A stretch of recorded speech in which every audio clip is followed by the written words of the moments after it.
I finished loading my 223 test rounds for the Mini 14 here that I talked about last time. And I was getting all my stuff ready to go to the range. And I thought it'd be good to do a video just explaining what I was trying to accomplish at the range. And as I was thinking about it, I realized a lot of you that are into precision shooting, I really wouldn't be saying a lot you didn't already know. And a lot of you are into tactical shooting. And not all of you, but for a lot of you, you just wouldn't be interested in anything I had to say on that. I mean, it's truth. Okay. And with that said, I've talked before about there being three types of shooting. The tactical, hunting precision, and personal protection. And a lot of us, we specialize in just one type of shooting. Hunters specialize in precision shooting. You tactical guys, you specialize in putting a lot of lead downrange quick. All right, and with the different types of shooting, there's a lot of confusion out there. You know, things that hunters hear that really doesn't apply to them, and things they're saying that the tactical guys hear that really doesn't apply to them. At the same time, we can learn a lot from each other, though. And this is one of those instances. And in this case, and I'm not picking on you tactical guys, but this is something you can learn from hunters. And when I say you tactical guys, I'm not talking about you experienced ones. I'm talking about you that are, you know, a lot less experienced. And this is the big lesson you can learn. Your first shot matters. All right. And hitting your target with your first shot matters. Knowing where the bullet's going to hit first time matters. Okay. And I know that sounds obvious, and for a hunter it is obvious. Okay. With a hunter, for a hunter there's consequences if you miss with that first shot. All right. And it ain't just missing a game animal. For a hunter, we could wound a game animal. And that's not good. I mean, that's something no hunter wants to do. We don't want to wound an animal and then it go off and die a really bad death somewhere and us not recover it. All right, that's not good. All right. But for you less experienced tactical guys, you're at the range. That's where you do all of your shooting. There's no consequences for missing at the range. There's no consequences for that first shot being 30 yards to the right on a 50-yard target. And I've seen that a lot now. All right.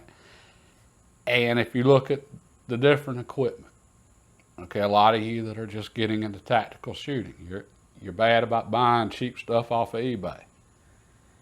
You know, and it's just poor quality, and you know, it breaks, and you know, 5 minutes later your AR is useless. I can't tell you how many times I've seen it. And I got friends that, hey, I've seen it with them. So, matter of fact, I might have done it a time or two myself.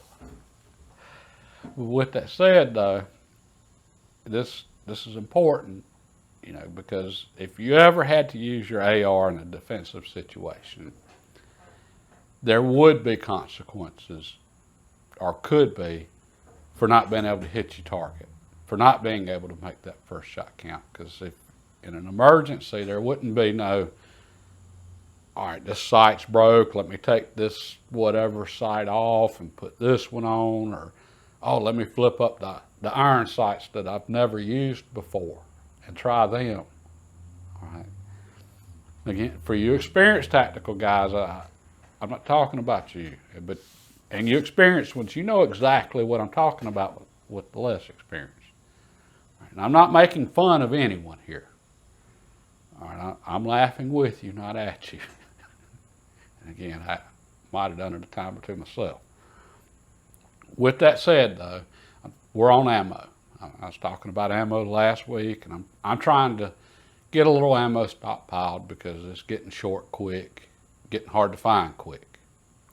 And I'm load testing to find a good load for this rifle.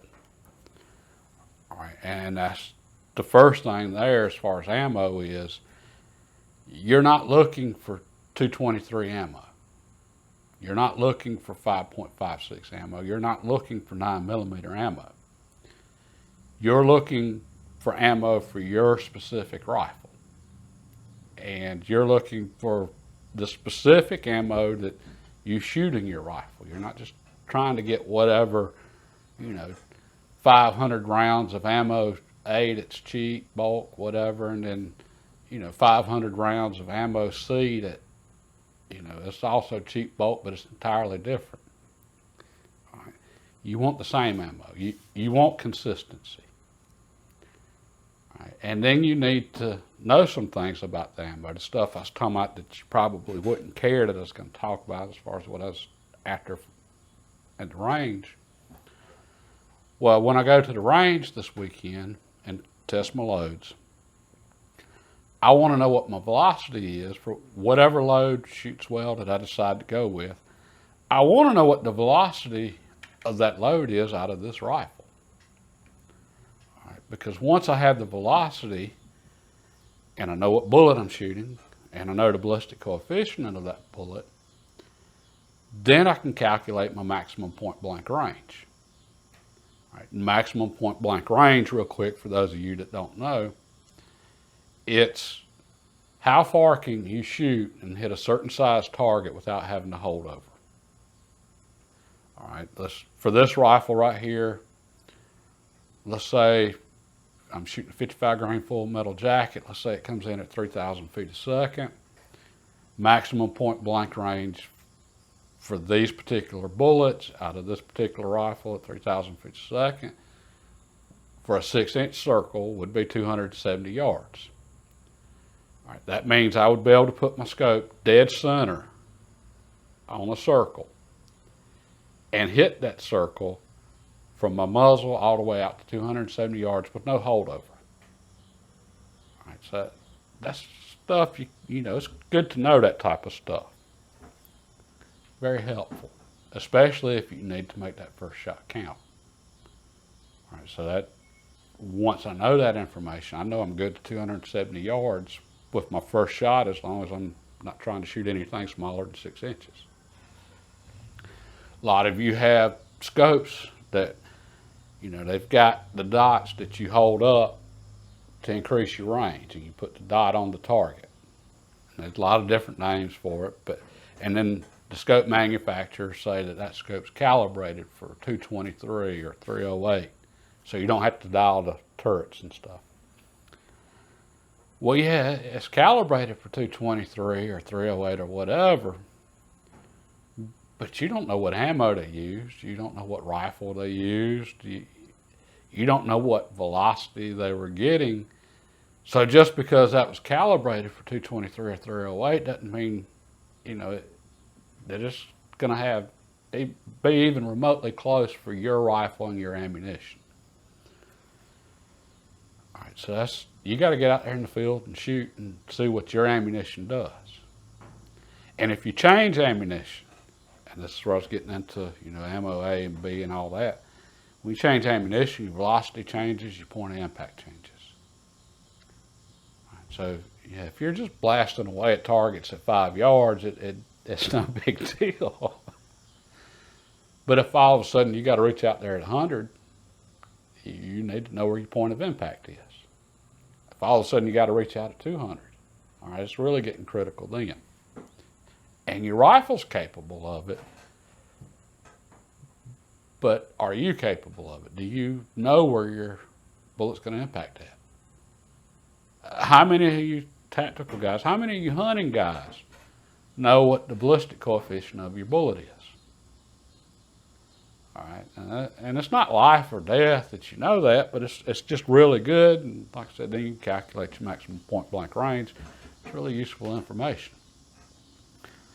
Well, if you stick with one bullet, you're only shooting one type of ammunition out of your rifle, you get good with that rifle. As long as you don't go changing things on the rifle. You AR guys, y'all bad about that. I know it's fun, but still, you need to be consistent. You need to be able to make that first shot really count. Know where it's going to hit, and when you pull up at the range, you need to get out, and again, you need to put a little pressure on yourself. Make some kind of drill out of it or something. If you can't hit whatever size target at whatever yardage when your first shot, you have to pack your rifle up and leave. I know you were planning on just blasting through some rounds and having fun, but again, you need some consequences there, something to really make you focus on it, to realize it's important. And again, I know you experienced guys.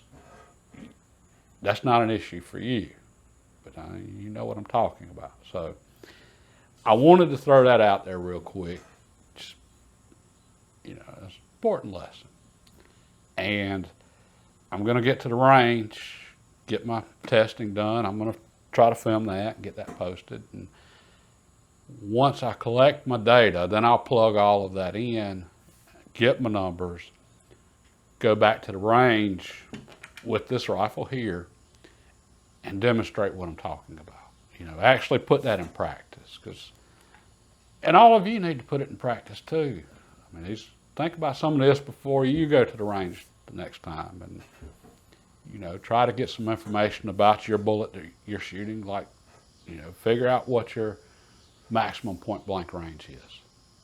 If you're shooting factory ammo, that's no problem. Look on your box, or look up whoever made the ammo, find out what the velocity is. Look up the bullet that you're shooting in it. The manufacturer, you'll be able to find that information somewhere on the bullet. And find out what the ballistic coefficient is. Go online, go to a ballistics maximum point blank range calculator, plug in your velocity and ballistic coefficient, and it'll tell you, okay, 0, this rifle 1.9 inches high at 100 yards, and your maximum point blank range will be 270 yards, or whatever. Try that before you go to the range, and work hard on knowing where you're going to hit on that first shot, and being able to make a hit with that first shot, even if you're limited on your range to 100 yards. I know a lot of us don't have ranges that go past 100. And at least try to be as best prepared as you can. And know that if you look at the ammo manufacturer's velocities, those might not be exactly right for your firearm. You don't know what they use to come up with that number. So you might want to just subtract 50 or 100 feet per second off that number, just to be on the safe side.